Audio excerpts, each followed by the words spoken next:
Good evening. Good evening and welcome to everyone on Love 101 FM, our Facebook page and our YouTube channel. This is Family Time and it is great to have you here with us. Family Time is about your issues and your relationships, your at-home family, your community family, your church family, and your global family. Family Time is produced by Family Life Ministries, and our aim is to enable healthy families, which will lead to healthy nations. So stay with us, and we're inviting you to connect with us via all our platforms. We are on Facebook and as FLM Family Life Ministries. We are on YouTube, and our YouTube channel is Family Life Ministries FLMJA. And we are on Instagram. And Instagram is simple, it is just FLMJA. Now, while Family Time is a family program, we want to caution you that sometimes it may, on occasion, touch on what some people may consider mature subject matter. And so we ask you, please use your discretion in allowing your children or minors to listen and give them guidance where needed. All right. My name is Roland Gale. Today we're talking about the church and abuse that takes place in spaces, not in the church, but in other spaces, and how it is that the church can help. The church is there to help to protect, to guide, and as possible, prevent abuse. But does the church do that? If you are an abused Christian member of a church, you should be able to find refuge, help, and information. Are you able to do that? Is that something that you have really thought about and that you feel comfortable being able to do? What is the role of the church in addressing abuse when it occurs? And today we're going to talk especially about spousal abuse. How does the church assist when someone is abused? We're going to talk about church and abuse, its role. But first, we want to ask you to share your thoughts and experiences on this particular topic. And we're talking about how does the church deal with cases of abuse among its members. Send your comments, send your questions, send your, or whatever you want to share, send your thoughts via text or voice notes, and make sure the voice notes are no longer than 30 seconds. And the number is 997-3125. You can call our studio lines 968-8327 or 968-8328, and you can participate that way. You can watch us and comment on Facebook and on YouTube. Our special guest today is Dr. Althea Moore-Holt. When we come back, you're going to hear her, so don't go anywhere. All right, we'll be back.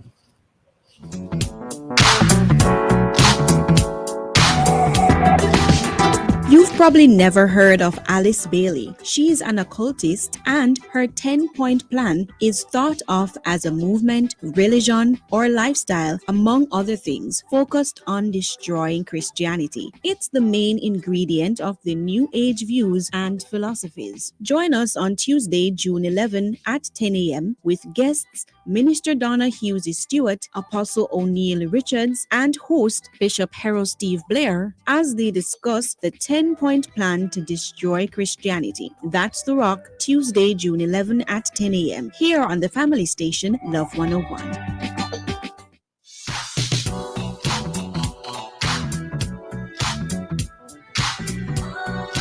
Welcome back to Family Time on Love 101, and I'm going to invite you to welcome with me Dr. Althea Moore-Holt, servant of God, Christian counselor, entrepreneur, mentor, and transformational speaker. What a whole heap of something. How are you, Dr. Moore-Holt? I am very, very well. Thank you. Thank you. I'm doing well by the grace of God. I'm so happy to be here. Thank you so much. And thank you for being here with us. Today, we're going to take advantage of your knowledge about the church and its role in addressing abuse, especially as it comes to women. Again, for our listeners, the topic is church and abuse. What is its role? Hope you haven't forgotten because we are interested in hearing what you have to say about it. You're listening, but we also want you to interact with us, share your thoughts and experiences on how churches deal with cases of abuse of its members. Not the church abusing people, but the members being abused by others. WhatsApp or text your voice notes and messages to 997-3125, or you can comment on our Facebook page or our YouTube channel. You can also call the studio lines 968-8327 or 968-8328 and participate that way. Time is flying, so we're going to jump right in with Dr. Althea Moore-Holt. Do you mind if I called you Doc? Just straight Doc. Althea is good enough for me. All right, good. We don't speak about it much, and many of you probably aren't even aware of what happens when someone is abused and turns to the church for help. Well, we're going to start by talking a little bit about what abuse is. Doc, what would you define abuse as? Okay, good. Good place to begin, because for us to actually speak about, understand what the subject matter is, we need to understand that abuse is hurt. It is any form of insult, injury to person that acts in a manner to control or manipulate someone. It is a cruel, it is violent treatment to a person or thing or animal. Abuse is a pattern when you use fear, intimidation, violence, any form of harm to influence somebody's behavior to your own pleasure and your own desire. So let us get it clear. In simple language, abuse is any any behavioral pattern that is used to control someone or to manipulate them. In simple language. Wow. Okay, that is a very broad definition of abuse. And I guess we can get into more detail about that in a little bit. But I want you to continue and discuss with us types of abuse. Okay, so where types of abuse are concerned, so remember I mentioned it is basically manipulation. Right, You want somebody to do something for you and you manipulate them. So right, they don't do it of their own free will. You find ways to control their thinking, their behavior, anything that causes to cause fear. So they're not doing it out of any kind of affection or respect. They're doing it out of fear, because of the fear that they're going to be of. If they don't do it, then an action will result. So that is abuse. And the right. types that include, we're talking about physical abuse, emotional abuse, sexual abuse, spiritual abuse, digital abuse, financial abuse, stalking abuse. So there are different types. Sorry, did you One, say stalking abuse? stalking abuse, Digital abuse? digital abuse, Okay, financial abuse, spiritual abuse, sexual abuse, emotional and physical. Most times when we speak about emotional and physical, but there are other types of abuse, especially as we speak about the church, that are not discussed and impact on women. right. So Okay, as we get further in the discussion, I'm going to show you how spiritual impacts on somebody as a female. right. So I think I got about eight, but I suspect that there may be other types of abuse that would come out in a study or in something that you may want to get more detailed on. But I think I heard you mention about eight types of abuse. Is that correct? No, I mentioned seven. I'm going to repeat, Seven. and there are All seven of right. them: physical, Right. emotional, Right. sexual, Right. spiritual, Right. digital, Right. financial, Right. stalking. Oh, I wrote down verbal. Verbal is not one of them? But in emotional, you're going to find verbal because most times emotional is where the verbal abuse takes place. Ah, I get you. So it's like you have this particular type, but then you have subtypes beneath it. Because verbal is what comes out of the emotional, is how you speak to the person. Okay, okay, But the broader okay. caption would be emotional. I get you. Okay, so it's really seven. Thank you very much for that. All right. Who is abuse normally targeted at? Oh, wow, what an interesting question because we generally think that it's only certain types of persons, those who are in common law relationships. But interestingly, abuse is goes across the spectrum.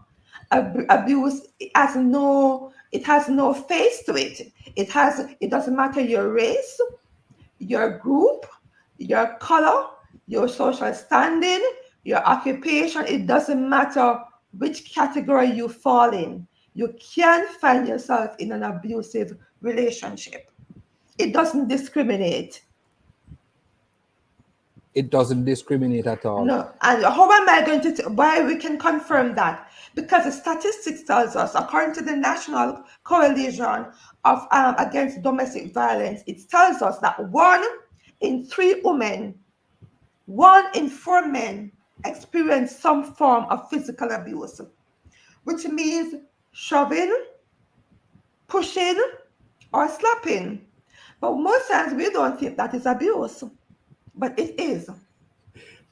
When you You shove know, somebody, when you push yes, somebody, ultimately to get your own, fulfill your own agenda, that is abuse. that is abuse. Okay, I want to ask you for our listeners and for me as well to give me the difference between discipline and abuse. Discipline, I'm going to try to phrase the question in a way that I I hope I am going to understand. Discipline is trying to get someone to behave a particular way because that is a beneficial way to behave. That's my understanding of discipline.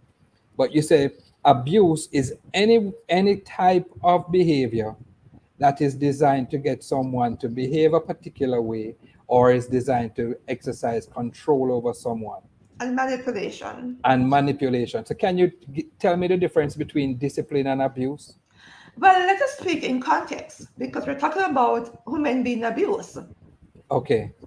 And in this case, am I hearing me saying that men need to discipline women for them to conform? No, you're not hearing me say that. Right. So because of that, discipline is an entirely different subject matter because when it comes on to children, you establish your guidelines, your rules, and then you implement appropriate age group disciplines. As against an Right. adult Okay. who so in a child situation, you would apply age appropriate discipline. If for an lady who has children and is in a relationship, there's no way you can apply age appropriate discipline to an adult who is in a relationship because first of all, that adult should have been immature enough to be in a relationship, and there's no mother father in this situation where a male and a female coexist. Absolutely. I agree with you on that. And I'm glad we cleared that up because we are specifically talking about at this particular point the spousal relationship and adults. Thank you. Okay, cool. All right. I like how we have set the stage for this. We are almost upon our first break, so I'm going to take the break now, and then when we come back, we get into some more meat of the matter. Remember to our listeners and our viewers, share your thoughts or experiences on how churches deal with cases of abuse of its members. We're looking forward to hearing and seeing what you have to say. You can use our WhatsApp line, which is 997-3125, or you can watch us and comment on Facebook and our YouTube channel. We welcome your calls into the studio, 968-8327 or 968-8328. If you call us, we're going to answer. And just so you know, the numbers for the Family Life Ministries head office in Kingston are 920-1034 or 926-8101. Time is now about 5:44. We're going to go for a break and come right back.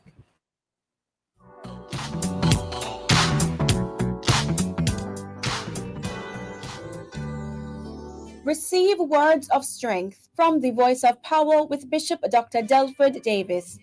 The battle of seed has been declared many years ago and is still raging. I will put enmity between thee and between the woman, thy seed and her seed.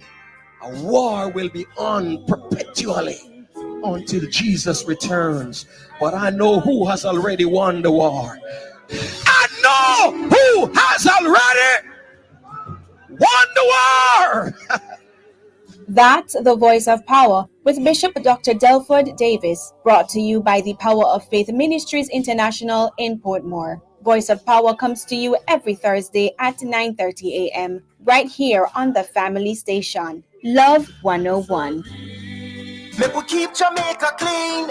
Me as if we keep Jamaica clean. Keep Jamaica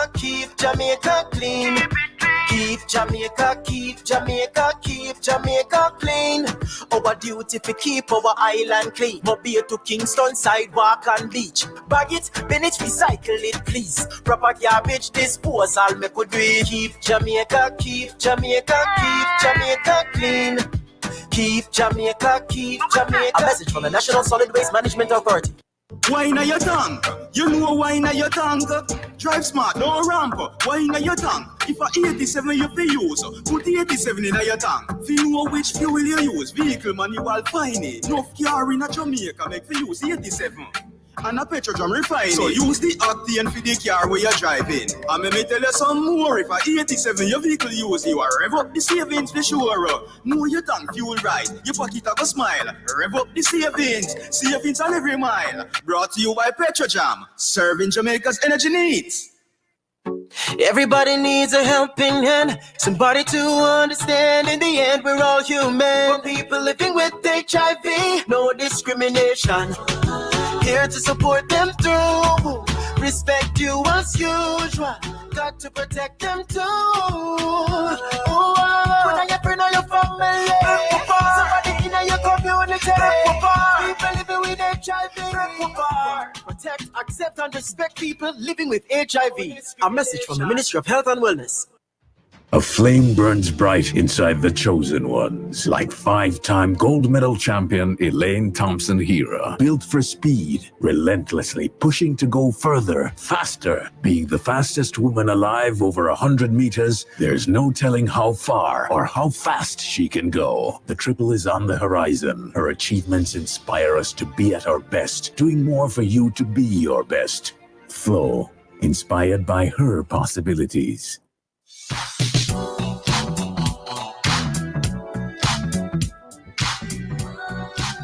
Welcome back to our discussion. We're talking about the church and its role in taking care of people who are abused.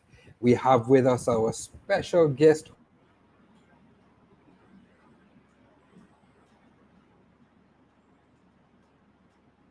host. It is Dr. Althea. I hope you can hear me okay. I'm hearing you well. Okay, great. Thank you, Althea. We started the discussion by talking about what abuse is, typically who is abused, the types of abuse. And you mentioned a statistic that I thought was very interesting. You said that based on studies, it is 1 in 3 women who experience domestic abuse, Right. and 1 in 4 men. Right. That's correct. And in addition to that, you find that that is for the shoving and the pushing.